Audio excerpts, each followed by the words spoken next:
Wow, look at that. Another year has come and gone. Can you believe it? Do you remember this time last year, you were sitting right here setting your intentions for the upcoming year? And now 12 months has passed us by. It's true what they say, days are long, but the years are short. Hi, I'm Jackie. Welcome to Ocean 6, where we change Canadian business owners' lives by making financial goals a reality. December can be a busy month with family and friends gathering for the holidays. However, we mustn't forget to carve out time to reflect on the year and gather learnings in preparation for the next. One of the most powerful things we can do is sit and reflect on our past. Not to dwell on it, but rather take an objective view and see what we can learn from it. I attended a seminar earlier this year presented by Major Anthony Brooke. Anthony was a former F-16 fighter pilot, and during the 9/11 events, he had a crucial role in protecting the airspace to avoid further attacks. Not only this, Anthony also ran several companies and is now a motivational speaker. One of the key lessons he took from his days in the Air Force is the importance of briefing and debriefing. Prior to hopping into any cockpit, him and his team would have a mandatory briefing meeting to discuss the mission and make sure everyone has what they need to fly successfully and safely. However, more importantly is the hour after the mission, the debrief. Debrief meetings was a sacred place and time for people to reflect, learn, and grow from the mission. He has flown over 2,700 hours of flight time, and he has yet to fly a perfect mission. Meaning there's always something to learn to make the next one even better. This goes for any high-performing teams.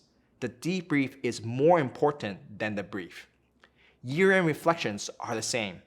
It isn't a time to beat yourself up for the things that you haven't done, but rather reflect honestly to yourself the things that you've achieved and the things that you could do better.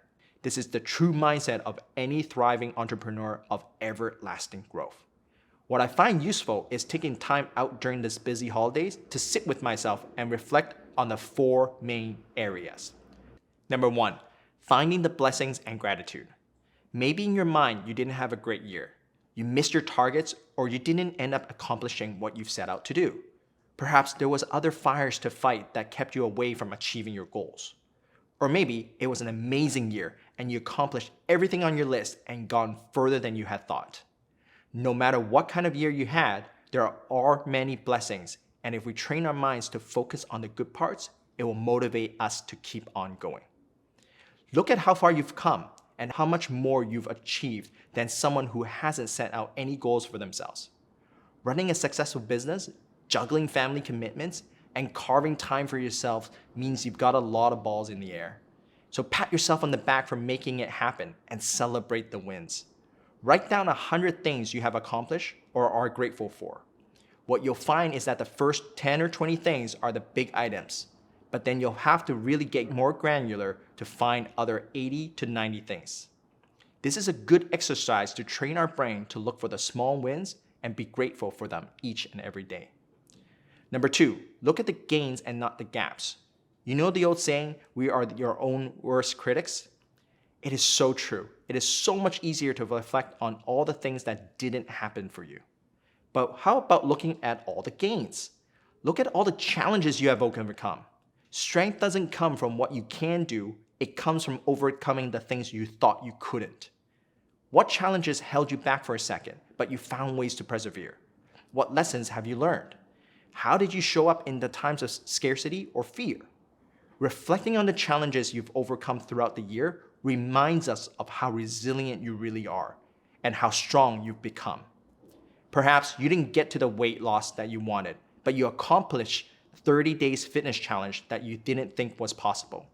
Or maybe someone in your family fell ill and you managed to keep the business running while attending to your commitments at home.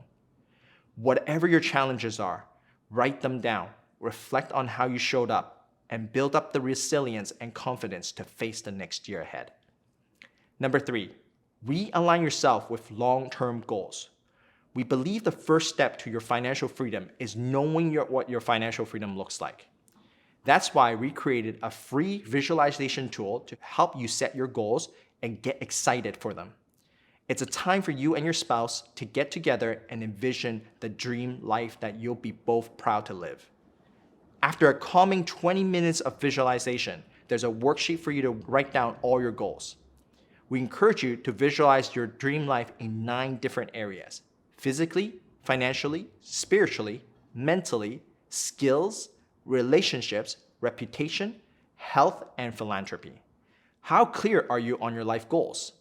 Start of the year is a great time to commit to your goals.